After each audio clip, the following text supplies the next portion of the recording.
इस वीडियो में हम लोग मैथ्स के प्रीवियस ईयर क्वेश्चंस को सॉल्व करने वाले हैं। तो चलिए शुरू करते हैं। एक बाइक का सूची मूल्य इसके क्रय मूल्य से 15% अधिक रखा गया है। इसे 20% की छूट पर बेचा जाता है। डीलर के हानि या लाभ प्रतिशत ज्ञात करें।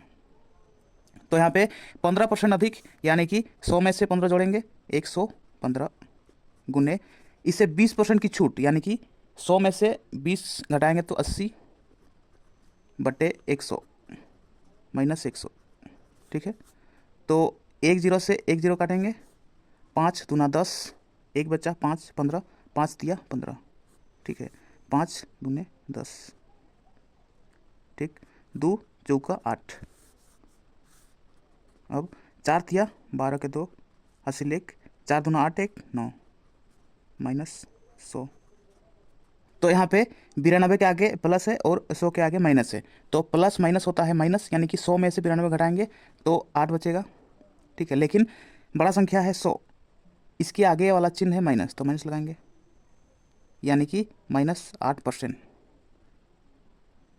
तो यहाँ माइनस का मतलब होता है हानि, तो ये 8% हानि हुआ। ठीक है, अब अगला प्रश्न में आते हैं। राम ए से बी की यात्रा 15 किलोमीटर प्रति घंटा की चाल से, बी से सी की यात्रा 20 किलोमीटर प्रति घंटा की चाल से तथा सी से डी की यात्रा 30 किलोमीटर प्रति घंटा की चाल से तय करता है।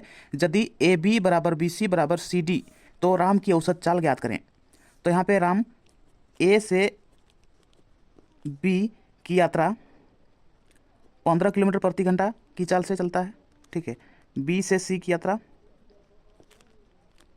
20 किलोमीटर प्रति घंटा और सी से डी तक की यात्रा 30 किलोमीटर प्रति घंटा की चाल से चलता है। अब इन सब का लॉसो निकालते हैं। 15 20 और 30 का लॉसो होता है 60। अब 15 चौका 60, 20 दिया 60 और 30 दूना 60। तो यहाँ पर यह है समय, यह है दूरी और यह है चाल। तो औसत चाल बराबर होता है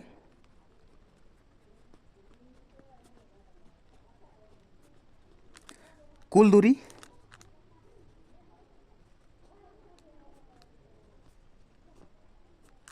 बटा कुल समय बराबर होता है। कुल दूरी यहाँ पे है 60 किलोमीटर, लेकिन ए से बी तक की दूरी बराबर बी से सी तक की दूरी बराबर सी से डी तक की दूरी, तीनों समान है यानी कि 3 से गुना करेंगे बट्टे कुल समय 4 3 7 और 2 9। ठीक है, 3 एका 3 3 तिया 9, 3 दूना 6 0। ठीक है, बराबर 20 किलोमीटर प्रति घंटा, यही आंसर होगा। अगला प्रश्न में आते हैं। 6300 रुपया को एक्स वाई जेड के बीच इस प्रकार बांटा जाता है कि x अनुपात y बराबर 7:5 और y अनुपात z बराबर 4:3 होता है। y के हिस्से में कितनी धनराशि आई? तो यहाँ पे x y और z है। ठीक है, तो x y का अनुपात है 7:5, 7:5। y और z का अनुपात है 4:3, y 4:z3। ठीक है, अब 5 को z में खिसका देंगे और 4 को x में खिसका देंगे। ठीक, अब 5 दिया 15, 5 चौका 20, 7 चौका 28। ठीक है, अब x y और z तीनों का योग निकालते हैं। योग बराबर 28 + 20 + 15, 5 और 8 13 के 3 हासिल 1, 2 1 3 2 5 1 6 63। ठीक है, तो यहाँ पे y का हिस्सा पूछा गया है, तो y का भाग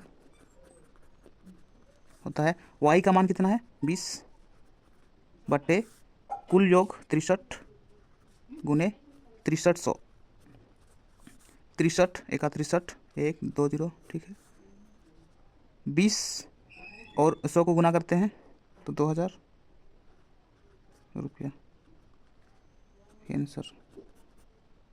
अब अगला प्रश्न में आते हैं। 25 व्यक्तियों के समूह की औसत आयु 28 वर्ष है। 25 वर्ष औसत आयु वाले 5 नए व्यक्ति इस समूह में शामिल हो गए। अब सभी व्यक्तियों की औसत आयु ज्ञात करें। ठीक है। तो 25 व्यक्ति हैं जिनकी औसत आयु है 28 वर्ष, तो 28 से गुना करेंगे तो कुल आयु निकलेगा यहाँ पे 25 अठे 200 के 0 हासिल 20, 25 दूना 50 और 20 70 यानी कि 700। ठीक है। अब 25 वर्ष औसत आयु वाले 5 नए व्यक्ति इस समूह में शामिल हो गए। 25 वर्ष औसत आयु वाले 5 नए व्यक्ति इस समूह में शामिल हो गए। ठीक है। 25 पाँच 125। अब सबको जोड़ देंगे, 5 2 7 और 1 8। ठीक है। अब सभी व्यक्ति की औसत आयु ज्ञात करना है, तो औसत आयु बराबर होता है कुल आयु का योग बट्टा कुल संख्या। ठीक है। तो कुल आयु का योग है 825 बट्टे 25 और 5 30 से भाग करेंगे तो 5 एका 5, यहाँ पे 3 बचा तो 32, 5 6 30, 2 बचा है 5 25, 5 6 25 25, 5 6 30। ठीक है। अब 6 से काटेंगे 165 को। ठीक है। 6 दूना 12, 4 16, 5 45, 6 7 42, 3 बचा 2 लगा 30, 6 5 30। तो यहाँ पे 27.5 वर्ष यही आंसर। अगला प्रश्न में आते हैं। 15 आदमी एक काम को 10 दिन में पूरा कर सकते हैं, इस काम को 20 आदमी कितने दिनों में पूरा कर पाएंगे? तो 15 आदमी है, किसी काम को 10 दिन में पूरा करते हैं, यानी कि कुल कार्य हो गया ये, बराबर इसी कार्य को 20 आदमी कितने दिन में पूरा कर पाएंगे? इसी कार्य को 20 आदमी कितने दिन में पूरा कर पाएंगे? तो एक दिन में। ठीक है। तो 10 दूने 20 हुआ और 2 7 14, एक बचा है यहाँ पे, 10 में लगाएंगे तो 10, 2 5 10, यानी कि x बराबर 7.5 इतना दिन में आंसर। अगला प्रश्न में आते हैं। एक मोटरसाइकिल को 70,000 रुपया में बेचने पर राम को 25% लाभ प्राप्त होता है, यदि उससे 30% लाभ प्राप्त करना हो तो मोटरसाइकिल को किस मूल्य पर बेचना चाहिए? तो यहाँ पे क्रय मूल्य हमेशा 100% होता है, क्रय मूल्य हमेशा होता है 100%। ठीक है। और विक्रय मूल्य, विक्रय मूल्य 25% लाभ, यानी कि 125% का मान है, 70,000 रुपये में बेच रहा है, 70,000 रुपया। ठीक है। 25 5 6 125, 25 दूना 50, यहाँ 20 बचा है 0, 225 8 200, 2 को 0 है, 2 को 0 लगा देंगे। ठीक है। अब फिर 5 एका 5, 5 6 5 6 25, 3 बचा 0 30, 5 6 30 0, यानी कि 1% का मान है यहाँ पे 560 रुपया। तो 130% बराबर कितना होगा? 560 गुने 130 करना पड़ेगा। ठीक। 13 6 78 के 8 हासिल 7, 13 5 65, 65 और 7 होता है 72, 1 0 2 0 लगाएंगे तो 72,800 रुपया में उसको बेचना चाहिए, ये आंसर होगा। अगला प्रश्न में आते हैं। 10% वार्षिक साधारण ब्याज की दर से कितने वर्षों में 3,500 रुपया की धनराशि 4,500 रुपया हो जाएगी? तो यहाँ पे मूलधन है, यानी कि प्रिंसिपल बराबर है 3,500। ठीक है। और अमाउंट है यहाँ पे मिश्रधन 4,500 रुपया। ठीक। रेट है यहाँ पे 10%, यानी कि मिश्रधन बराबर होता है मूलधन प्लस ब्याज। ठीक है। तो मिश्रधन यहाँ पे 4,500 है, 4,500, मूलधन यहाँ पे 3,500 प्लस ब्याज बराबर होता है मूलधन गुने समय है, पता नहीं है, गुने दर है 10% बटे 100, 1 0 से काटेंगे 2 0। ठीक। अब 4,500 बराबर 3,500 प्लस 350 पी मतलब टाइम। ठीक है। अब 350 टी यानी कि टाइम बराबर यहाँ पे 4500 माइनस 3500, तो टी बराबर यहाँ पे 1000 बचेगा, ठीक है, बट्टे 350।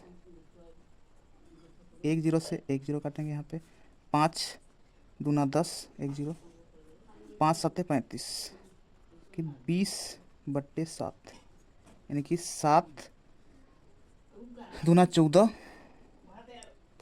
और 6 20/7, तो 2.6/7 वर्ष आंसर। अगला प्रश्न में आते हैं, किसी आयत का विकर्ण 15 सेंटीमीटर तथा लंबाई 12 सेंटीमीटर है, आयत का क्षेत्रफल ज्ञात करें।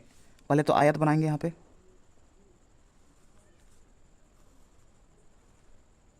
ये आयत, ठीक है, और ये है आयत का विकर्ण 15 सेंटीमीटर, और आयत का जो लंबाई है वो 12 सेंटीमीटर है, ठीक है। तो यहाँ पे चौड़ाई निकालना है, ठीक है, तो इसको कहते हैं आधार, ये है लंब और ये है कर्ण, ठीक है। तो लंब स्क्वायर बराबर कर्ण स्क्वायर माइनस आधार स्क्वायर होता है, ठीक है। तो लंब स्क्वायर बराबर कर्ण स्क्वायर यानी कि 15 का स्क्वायर माइनस आधार यानी कि 12 का स्क्वायर, ठीक है। 15 का स्क्वायर होता है 225 माइनस 12 का स्क्वायर 144। 225 में से 144 घटा देंगे, 5 में से 4 1, और यहाँ पे 12 में 4 8, 1 में से 1 घटाएंगे 0 बचेगा, ठीक है। लंब स्क्वायर बराबर 81, तो लंब बराबर स्क्वायर का अगर बराबर के उस पार लाते हैं तो वो रूट में चेंज हो जाता है 81, ठीक है। अब 81 का वर्गमूल करेंगे तो 81 का वर्गमूल होता है 9, तो लंब यहाँ पे आ गया 9, ठीक है, 9 आ गया। अब आयत का क्षेत्रफल का फॉर्मूला होता है आयत का क्षेत्रफल बराबर लंबाई गुना चौड़ाई, ठीक है। तो लंबाई यहाँ पे है 12 सेंटीमीटर गुने चौड़ाई 9 सेंटीमीटर, ठीक है, यहाँ पे सेंटीमीटर, 12 9 108 वर्ग सेंटीमीटर, यही आंसर होगा। तो ये थे मैथ्स में पूछे गए प्रीवियस ईयर के कुछ प्रश्न। अगर आपको वीडियो पसंद आया तो वीडियो को लाइक कीजिए और मैथ्सिक चैनल को सब्सक्राइब कीजिए और बेल आइकन को दबाइए ताकि इस चैनल पर आने वाला हर वीडियो का नोटिफिकेशन आप तक सबसे पहले पहुंचे। तो चलिए इस वीडियो को यहीं समाप्त करते हैं, मिलते हैं नेक्स्ट वीडियो में, तब तक के लिए अपना पढ़ाई करते रहिए, ख्याल रखिए अपना और अपने माता पिता का। धन्यवाद।